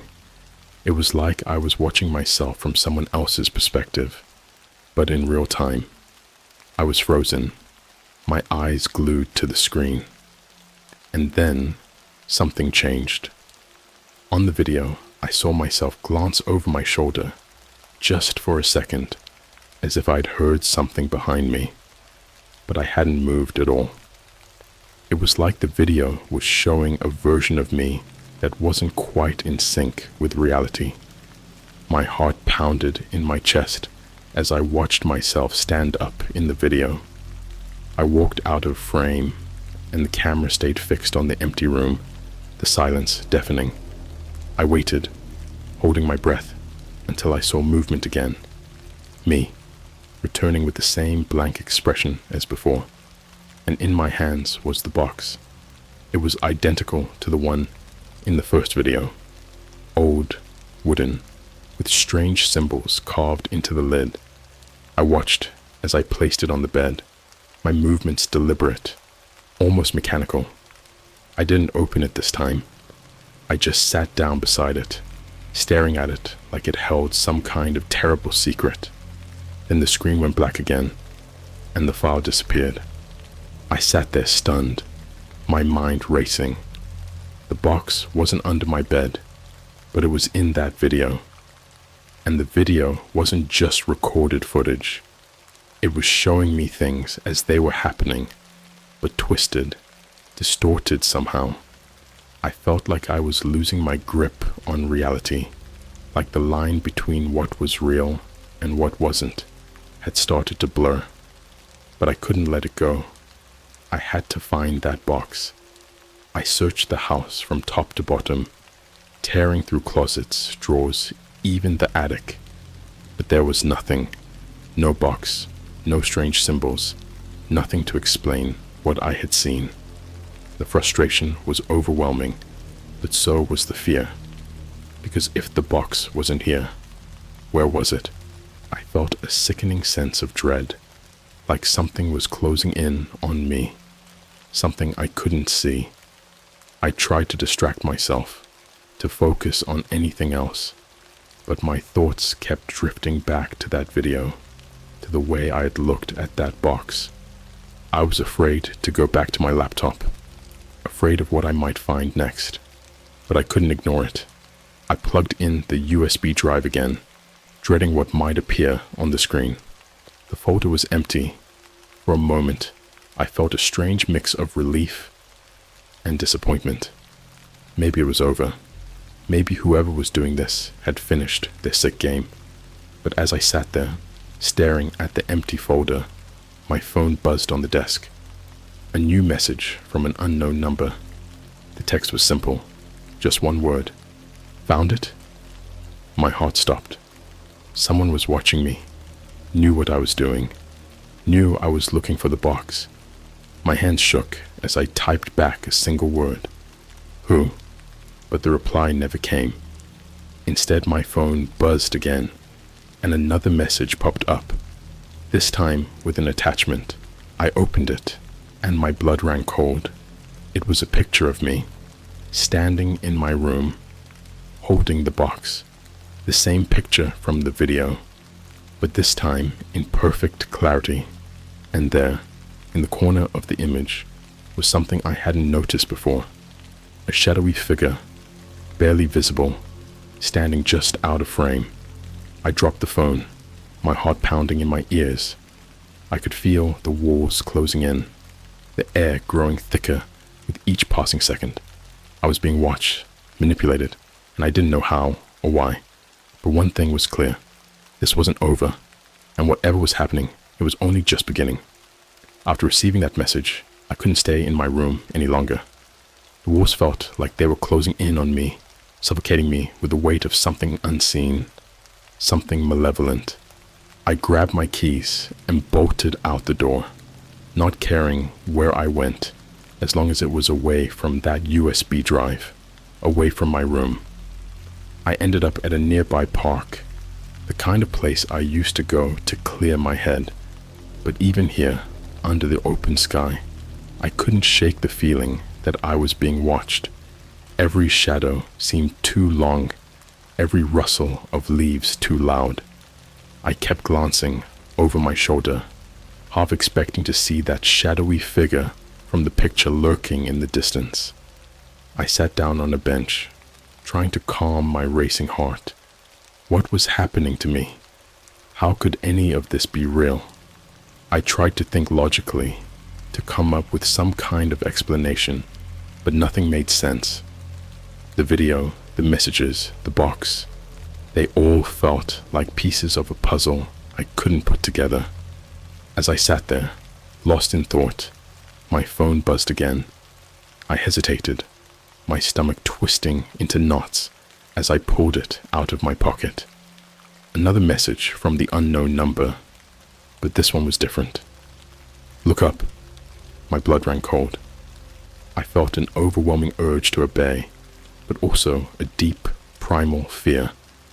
Slowly, I raised my head, scanning the park around me.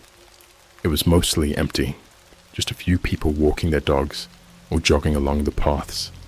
Nothing seemed out of place, but that only made me more anxious. The sense of being watched was stronger now, almost suffocating. Then I saw it. Across the park, standing under a large oak tree, was a figure. It was hard to make out any details from this distance, but there was something off about them, something that made my skin crawl. They were standing completely still, facing in my direction, as if they were waiting for me to notice them.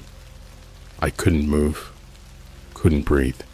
My mind screamed at me to run, to get as far away from that figure as possible, but my body refused to listen. All I could do was stare, my heart pounding so hard I thought it might burst out of my chest. The figure started to move. Slowly, deliberately, they began walking towards me. The way they moved was unnatural, almost mechanical, like a puppet on strings. With each step, the fear inside me grew, spreading like ice through my veins. I tried to stand, to force my legs to move, but they were rooted to the spot, paralyzed by terror. As the figure got closer, I could see more details. A tall, thin frame, dressed in dark, nondescript clothes, their face obscured by a hood or hat. But it wasn't their appearance that scared me the most. It was the way they seemed to shimmer, like they were flickering in and out of existence. It was as if they weren't fully there, like they were caught between this world and somewhere else. I finally found the strength to stand, but my legs felt like jelly. I stumbled backward, my eyes never leaving the approaching figure. They were getting closer, too close, and I knew I had to get out of there. I turned and ran, my feet pounding against the pavement as I sprinted away from the park. I didn't stop running until I was back at my apartment, gasping for breath, my lungs burning from the effort. I slammed the door behind me, locking it with trembling hands. For a moment, I just stood there, my back pressed against the door, trying to convince myself that I was safe. But deep down, I knew better. I knew that whatever was happening, whatever had sent that figure after me, wasn't going to stop. I needed answers. I needed to figure out who was doing this to me and why. But more than anything, I needed to know what was in that box. Something told me that the key to everything was inside, but I had no idea where to start looking. My mind was racing, trying to think of anyone who could help me, anyone who might know what to do. But I couldn't think of a single person. I was alone in this, and that thought terrified me more than anything. I paced around my apartment, my thoughts spinning out of control.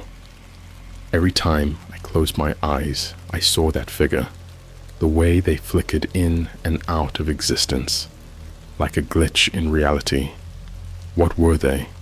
What did they want with me? Then as I passed by my bedroom, I noticed something that made my blood turn to ice. The box was sitting on my bed. I hadn't put it there. I was sure of that. The last time I'd seen it was in that video. And it wasn't real. It couldn't be real. But there it was, plain as day, sitting on my bed like it had been there all along. I wanted to run, to leave the apartment and never come back, but something held me in place, something stronger than fear. It was that same twisted curiosity that had made me watch the videos, that had made me open that first file on the USB drive. I approached the bed slowly, my heart pounding in my ears. The box looked exactly like it had in the video, old, wooden, with those strange symbols carved into the lid. Up close, the symbols seemed to shift and move, as if they were alive. I reached out to touch it, but stopped myself just short. My hand hovered over the lid, trembling. I knew that whatever was inside could change everything, could finally give me the answers I was looking for. But I also knew that once I opened it, there would be no turning back. Taking a deep breath, I pushed the lid open. Inside the box was a small black notebook. I stared at it, my mind racing. This was it. After everything, all the terror and confusion, all I had to show for it was a notebook. But as I reached in to take it, I felt that same cold dread wash over me. There was something wrong with it, something deeply, horribly wrong. I opened the notebook, my hands shaking. The pages were blank, except for one, scrawled in that same shaky, childlike handwriting as the package, were the words, "Look behind you." I froze, every muscle in my body locking up in fear. I couldn't move, couldn't even breathe. The room was deathly silent, the air thick with tension. I didn't want to turn around. I didn't want to see whatever was behind me, but I had to. Slowly, I turned my head, expecting the worst, bracing myself for whatever nightmare had been stalking me. But the room was empty. I let out a shaky breath, relief flooding through me. Maybe it was all in my head. Maybe my phone buzzed, shattering the silence. I jumped, my heart skipping a beat as I fumbled to pull it out of my pocket. Another message from the unknown number. "See you soon." Before I could even process the words, the lights in my apartment flickered, then went out, plunging me into darkness. I stood there, paralyzed by fear, the phone's glow the only source of light. Then from the shadows behind me, I heard the faintest sound, a soft, slow tapping, like fingers drumming against the wall. And it was getting closer. The darkness pressed in on me like a living thing, thick and suffocating. I stood frozen in place, my mind screaming at me to move, to run, to do anything but stand there as that tapping sound grew louder, closer. It was the unmistakable rhythm of fingers drumming against the wall, but there was something off about it, something that made my skin crawl. I clenched my phone tightly, the dim light from the screen doing little to cut through the oppressive darkness. The tapping continued, methodical and deliberate, echoing through the room like the ticking of a clock. I could feel the vibrations in the floorboards, in the air around me, as if the sound was coming from everywhere at once. And then, just as suddenly as it had started, the tapping stopped. The silence that followed was even worse.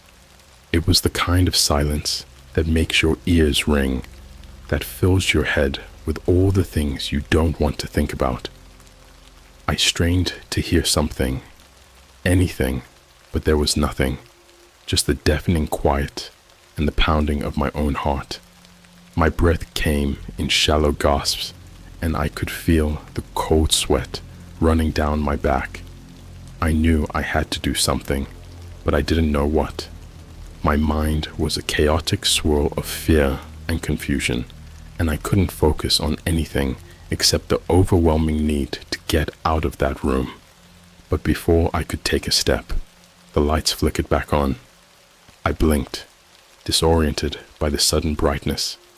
The room looked the same as before, everything in its place, but the air felt different, heavier somehow. It was like the room itself was holding its breath, waiting for something to happen.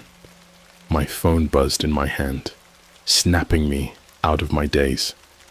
Another message had come through, but I hesitated to look at it. Every time I'd read one of those messages, things had only gotten worse, but I couldn't ignore it. My hand trembled as I opened the text. Look in the mirror. My stomach twisted in knots. I didn't want to obey, didn't want to see what might be staring back at me, but I was beyond the point of choice. Something was pulling me forward, some unseen force that I couldn't resist. Slowly, I turned my head towards the mirror on the far wall. At first, I didn't see anything out of the ordinary, just my own reflection, pale and wide-eyed, staring back at me. But then I noticed it, the shadow. It was faint, barely visible in the corner of the mirror, but it was there, a dark shape, almost human, standing just behind me. I spun around, my heart racing, but the room was empty, nothing but me and the box on the bed. I turned back to the mirror, and the shadow was gone. I felt a wave of nausea, the room spinning around me. What was happening to me? Was I losing my mind? Or was there something truly sinister at work here? I didn't have the answers, but I knew I couldn't stay in that room any longer. I needed to get out, needed to escape whatever was closing in on me. Without thinking, I grabbed the box from the bed and shoved it into my backpack. I didn't know why I was taking it with me. Somehow, I felt like leaving it behind would be even worse. I raced out of the apartment, not bothering to lock the door behind me. The hallways were eerily quiet, every sound amplified in the stillness. My footsteps echoed off the walls as I made my way to the stairs, taking them two at a time, desperate to put as much distance between me and that room as possible. When I finally burst out of the building, the cool night air hit me like a slap in the face. I gulped it down, trying to steady my breathing. The street was empty, the only light coming from the flickering street lamps that lined the sidewalk. It was late, and the city had that quiet, abandoned feel that only comes in the dead of night. But even out here, I couldn't shake the feeling of being watched. Every shadow seemed to move. Every rustle of leaves sounded like footsteps. I pulled my jacket tighter around me, glancing over my shoulder every few steps, expecting to see that shadowy figure following me. I didn't have a plan. I didn't know where I was going, just that I couldn't stay still. My mind kept going back to the box, to the symbols carved into the lid. I didn't know what they meant, but I had the sickening feeling that they were the key to everything that was happening, and I had no idea how to decipher them. I walked for what felt like hours, my thoughts a jumbled mess of fear and confusion. I kept replaying everything in my mind, the videos, the messages, the figure in the park, trying to find some kind of pattern, some explanation that would make it all make sense. But nothing made sense. Finally, I found myself in front of an old library, one I used to visit often, but hadn't been to in years. The building was dark, the windows shuttered, but the sight of it brought a small measure of comfort. It was a place of knowledge, of answers, and maybe, just maybe, I could find something here that would help me.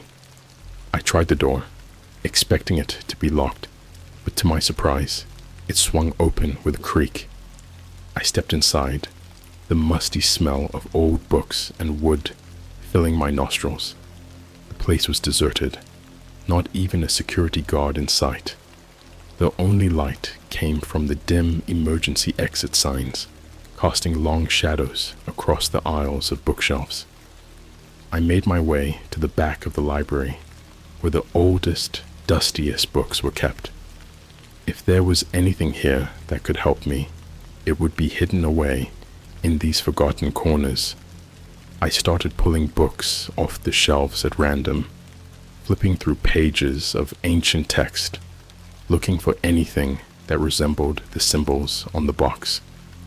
Hours passed, and I found nothing.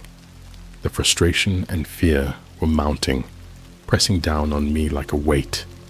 I was about to give up, to accept that whatever was happening to me was beyond my understanding, when I noticed a small, leather-bound book tucked away at the very back of a shelf. It was different from the others, older, with a cover that seemed to shimmer in the dim light. I pulled it out carefully, almost reverently, and opened it to the first page.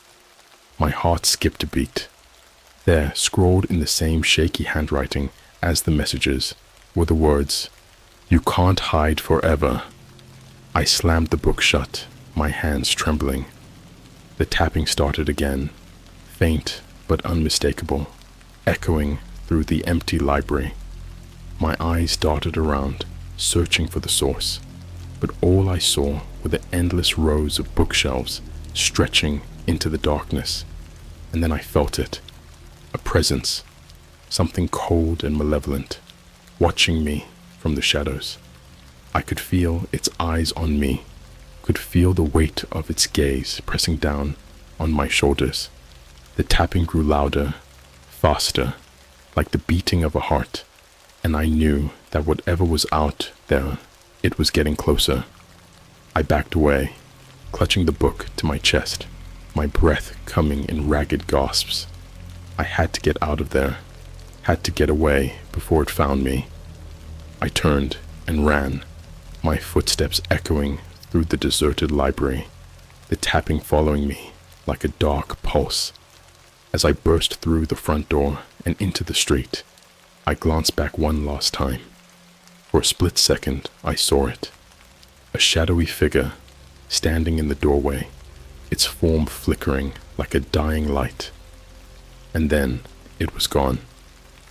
I ran until my legs gave out, collapsing onto a bench in a small deserted park. The book lay heavy in my lap, its presence almost as oppressive as the box itself. I knew I was running out of time, that whatever was stalking me was getting closer with each passing moment, and I knew deep down that the answers I was looking for weren't in the book or the box. They were inside me, waiting to be uncovered. But at what cost? The park was eerily quiet, the only sound my ragged breathing as I tried to steady myself. The weight of the leather-bound book in my lap felt like a lead anchor, pulling me down, deeper into the dark abyss that had opened up in my life over the past few days. The tapping had stopped, but the silence that followed was almost worse. It was the kind of silence that felt alive, like it was waiting for something. For me. I couldn't run anymore. I knew that. Whatever was chasing me, whatever had been pulling the strings, was too close now. It wouldn't let me go. Not until I had done whatever it wanted me to do. But I still didn't know what that was. The box, the messages, the videos, they were all part of a sick game, and I was just a pawn, blindly stumbling through the moves. I flipped open the book again, my fingers brushing over the words that had been waiting for me, taunting me. You can't hide forever. The letters seemed to shift on the page, warping and twisting, as if they were alive, as if they knew I was finally ready to face whatever truth that they held. I turned the pages slowly, scanning the text, trying to make sense of the cryptic symbols and strange diagrams that filled the old yellowed paper. And then, near the middle of the book, I found something that made my blood run cold. It was a detailed drawing, a rough sketch of a room. My room. The bed, the desk, the window. It was all there, perfectly captured in ink. But it wasn't just the room that sent a shiver down my spine. It was the figure standing in the center of it, tall and shadowy, with no discernible features except for the eyes, empty, hollow circles that seemed to stare right through the page, right through me.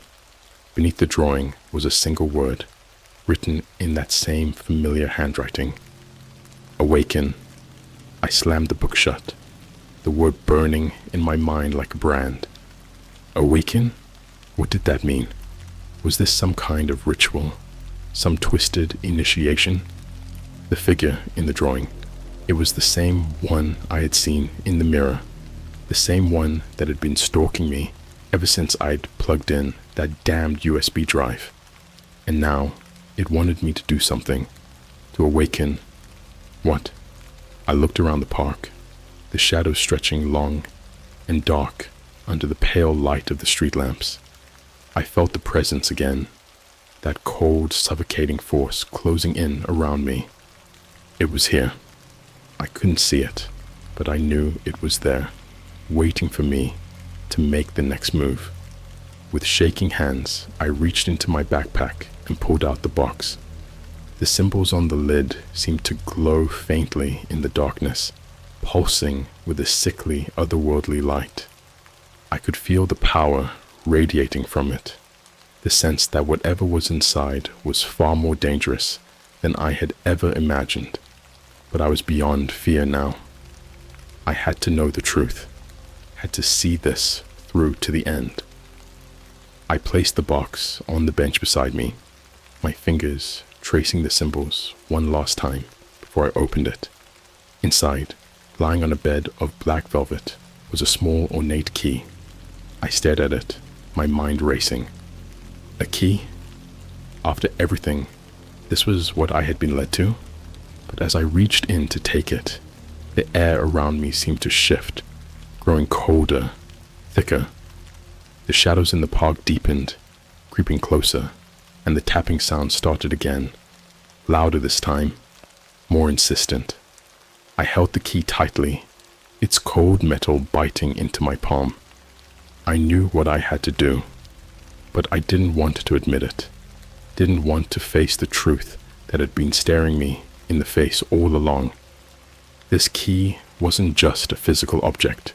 It was the final piece of the puzzle, the thing that would unlock whatever had been stalking me, whatever was hiding in the shadows. My phone buzzed again, and I almost dropped the key in shock.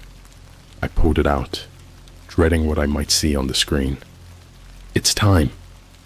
I looked down at the key, the book, the box, and then back at the phone.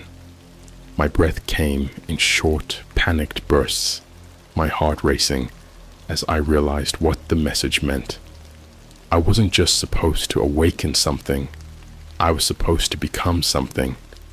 The figure in the drawing, the shadowy presence that had been haunting me, it wasn't just after me, it wanted to be me. It wanted to take my place, to step into my life, to wear my skin like a mask. And the key was the final step. I stood up, the world spinning around me, my thoughts a chaotic jumble of fear and resignation. I could feel the presence pressing down on me, its cold breath on the back of my neck, urging me forward. The key in my hand pulsed with a dark energy, almost as if it was alive, eager to fulfill its purpose. I didn't have a choice. Not anymore. I had been brought to this moment, led down a path I hadn't even realized I was walking, and now there was no turning back. I had to use the key.